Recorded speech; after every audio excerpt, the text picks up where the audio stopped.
Hablamos de política internacional. Sí, tenemos un invitado. Es difícil poder catalogar, entender. Estamos con Luis Rosales, especialista en materia internacional. ¿Qué tal? ¿Cómo estás? También está Fernando Fragelli. Estábamos hablando fuera de cámara. Estos lobos solitarios que aparecen de repente ponen en jaque a los servicios de inteligencia porque ya no hay un lugar físico donde atacar. Bueno, ese es el desafío que existe en la actualidad. Me parece que hemos entrado en un nuevo capítulo de este libro negro del terrorismo internacional, porque es el capítulo de los lobos solitarios. Una de las figuras más temidas por los estados, por los gobiernos, por los servicios de inteligencia. Vamos al caso de Niza, por ejemplo. ¿Quién, cómo el Estado francés iba a poder detectar a un conductor de camiones de origen de un país árabe, digamos, hijo de un tunecino, que hay muchísimos en Francia, miles, millones, hijos de tunecinos o de argelinos, que con carné autorizado alquilaba un camión a 200 kilómetros de donde iba a perpetrar la masacre, estacionaba el camión por ahí, esperaba el desfile y arremetía. Era imposible controlar esto. ¿Quién puede controlar que un señor con un cuchillo de cocina entre a una iglesia y mate al cura y a las monjas, como pasó en Francia? Un fusil en un boliche. Un fusil, bueno, así como en Francia es tan fácil acceder al cuchillo en la cocina, en Estados Unidos es fácil acceder al arma automática por diferencias culturales y procedimentales, ¿no? De método. Pero bueno, en Estados Unidos será con armas, en otros lugares será con lo que tengan disponible. El ejército islámico está aprovechando este efecto contagio, sin duda, para provocar una especie de ola de terror en todas partes, casi sin tener que mandar un mail. Simplemente publicando en las redes sociales una serie de instructivos que han publicado hace un tiempo, claro, de cómo matar, el manual correcto de cómo matar a un infiel. Y mientras más infieles se mate, como una especie de juego que juegan los chicos, más o menos es eso. En el instructivo claramente se perfilaba o se preanunciaba la masacre de Niza. Decía el instructivo del Ejército Islámico... ¿Qué fue por mail? Porque tienen revistas, radio, televisión, sí, tienen un multimedia. En la web. En la web se publicaba claramente, y en varios idiomas, digamos, sí, no hace falta saber árabe. Sí, sí. Claramente decía, si vos sos uno de los cachorros, nuestros cachorros, que no ha podido cumplir la égira, que es la venida, claro, la emigración Siria, al territorio, claro, santo, para luchar ahí, para participar de la Guerra Santa, la podés practicar en tu propio lugar de origen. Simplemente accede a cualquier medio capaz de matar infieles. Y mientras más sangre derramada de infieles logres, mejor. Y entre los medios, una piedra, un objeto, un vehículo. Ahora, ni siquiera son los terroristas, al menos los últimos fundamentalistas, que respeten su tradición y su cultura. Hablaban del de Niza, que era un hombre completamente que tomaba, que tenía una vida sexual desenfrenada, que pegaba a las mujeres. O sea, ni siquiera era un radical practicante. Ni siquiera, simplemente era un desequilibrado. Y de eso se está hablando ahora, del sociópata. Bueno, el de Japón pasa lo mismo. El chico de Orlando se ve que tenía mucho inconveniente, mucho resentimiento por su propia condición gay, con los gays. Algo había ahí, una disfunción en su cerebro, ¿no? Entonces, me parece que se está apelando al odio, se ha destapado... A ver, la humanidad tiene la mitad de amoroso y solidario y de buenas emociones y sentimientos, y la otra mitad es el lobo que tenemos adentro. Cuando vos al lobo lo dejás salir afuera o lo fomentás para que salga, nadie lo para. Vos lo sabés, lo hemos visto, los mismos que ahora son los pueblos más civilizados de la Tierra, los europeos del norte, hace 70 años fueron unos criminales y carniceros en la Segunda Guerra Mundial. Correcto. Los mismos.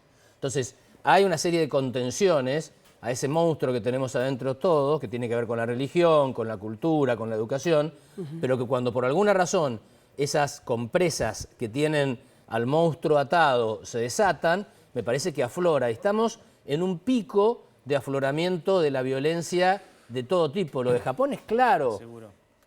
Por más que te hayan echado del instituto ese, no puedes entrar con un cuchillo y matar a 19. Bueno, los japoneses en la Segunda Guerra Mundial se estrellaban contra Los los primeros portaaviones. kamikazes fueron ellos. Sí, Ahora, Fer. a ver, Luis, en esta batalla, en esta pelea y este generar terror, el ISIS está ganándola. Porque, por ejemplo, ¿qué es lo que pasó y la consecuencia directa con las Olimpiadas en Brasil? Se han cancelado muchísimos tickets que ya habían para viajar a Brasil a las Olimpiadas. ¿Por qué? Por consecuencia de toda esta situación. Y crucemos los dedos, ¿no? De que no pase nada aquí cerquita en Río de Janeiro, porque si hay un lugar de enorme exposición pública son los grandes eventos deportivos. Claro. Las Olimpiadas van a tener absolutamente a todos los periodistas del mundo interesados en este tema y de interés general también la apertura. Y es tan fácil en este momento protagonizar un incidente de este tipo que realmente los brasileros deben estar sumamente preocupados. Sumamente A preocupados. ver, consecuencias políticas de lo que está sucediendo. Los últimos atentados en Europa fueron protagonizados, no sabemos bien todavía, en el caso, me parece, de Francia, de la jornada de hoy, no. Pero sí sucedió con lo sucedido en Alemania, por ejemplo, que eran inmigrantes que habían llegado hace muy poco tiempo. Con toda la polémica que se abre por la inmigración en Europa, siendo ellos mismos los protagonistas de los atentados, ¿en qué puede derivar? Bueno, consecuencias, están cumpliendo el objetivo que se han propuesto, que es ponernos nerviosos.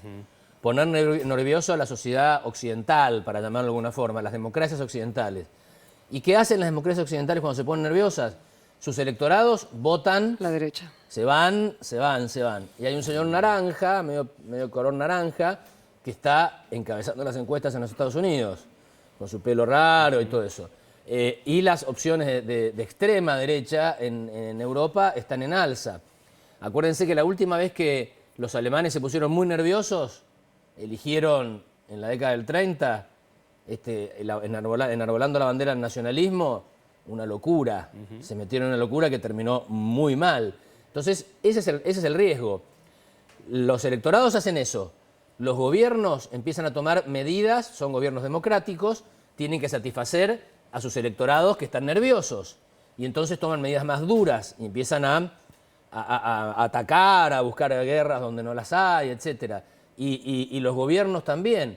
¿Cuál es el objetivo final, la locura final de esta gente? Es provocar la Guerra Santa. El mundo ya vivió guerras santas en el pasado, entre protestantes y católicos, 30 años masacrándose europeos. Ahora, musulmanes de un color y de otro color, chiitas y sunitas, se están masacrando. Cuando el mundo enfrenta guerras santas, no hay cuartel. Todos somos enemigos. Si Karim pertenece a otra religión y yo a otra, saco un cuchillo y la mato inmediatamente, porque es ella o yo. Claro. Esa es la guerra santa. Entonces, ese objetivo hay que tratar de evitarlo a toda costa. Gran tarea, la de los líderes religiosos como el Papa Francisco, que tienen que poner paz, tranquilidad, juntarse con los otros, abrazar, acercar. Cohen Sabán de la Daya se reúne con Patricia Bullrich, le acaban de hackear la página de Chaco a Capitanich, fundamentalistas o gente del ISIS, no sabemos, pero es en Islam, que vive el Islam y distintas afirmaciones de ese estilo. ¿Qué está pasando acá? ¿Cómo ves la reacción argentina? No estamos afuera, Karim. Padecimos en otro contexto. Tuvimos dos gravísimos atentados aquí en Buenos Aires, el de la Embajada y el de la AMIA, dentro de esa increíble forma de organizarnos que tenemos aquí en Argentina. No pudimos resolverlos, para colmo, es decir, es fácil hacerlo acá e impune, entonces es complejo. Y ahora estamos en una etapa bastante más compleja que aquella época. Aquella época eran atentados más tradicionales, con una conexión internacional, etc. Sí. Ahora, la Argentina no está exenta de locos o lobos solitarios. Al no tener una inmigración de origen sirio, iraquí, importante como lo tiene Europa, fijémonos que los responsables de los atentados, lamentablemente, y esto va a derivar en una excusa para casa de brujas seguramente, pero han sido todos, aunque sean nacidos en Francia o nacidos en Alemania, de origen. Claro. Eso no sucede en Argentina, eso no nos libera de... Sí, nos libera, pero ¿sí? como con uno o dos es suficiente, vos no sabés qué porcentaje de la población argentina, alguno que no necesariamente tiene que ser nieto de algún musulmán que haya venido de Siria o Líbano, no necesariamente, puede ser perfectamente de otro origen inmigratorio, pero recibe el mensaje, lo descompone de una forma en su cerebro medio descompuesto y termina haciendo cualquier cosa. Tenemos la triple frontera, que siguen los servicios de inteligencia que saben, norteamericanos, israelíes, que son los que monitorean mucho ese lugar, sigue siendo un lugar complejo allí. Entonces, no es sencillo. Y en este momento, Brasil es el foco de atención del mundo. Correcto. Está al lado nuestro. Así que tenemos que cuidarnos, como se tiene que cuidar todo el mundo.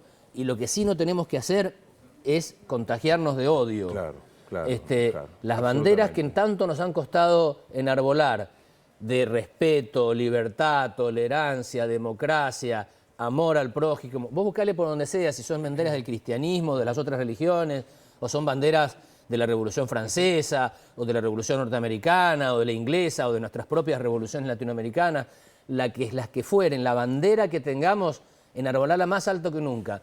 Porque al odio hay que responderle con tolerancia y amor. Gracias, Luis Rosales. Excelente. Gracias a vos. Y aparte entender que el terrorismo pasa más que nada por una cuestión que excede las religiones, ¿no? No tiene que ver con una religión, porque si no terminamos pensando y que no es así, que la religión está detrás de esto, y las religiones hablan de paz, de amor, de comprensión y tantas otras cosas que hacen a la condición humana.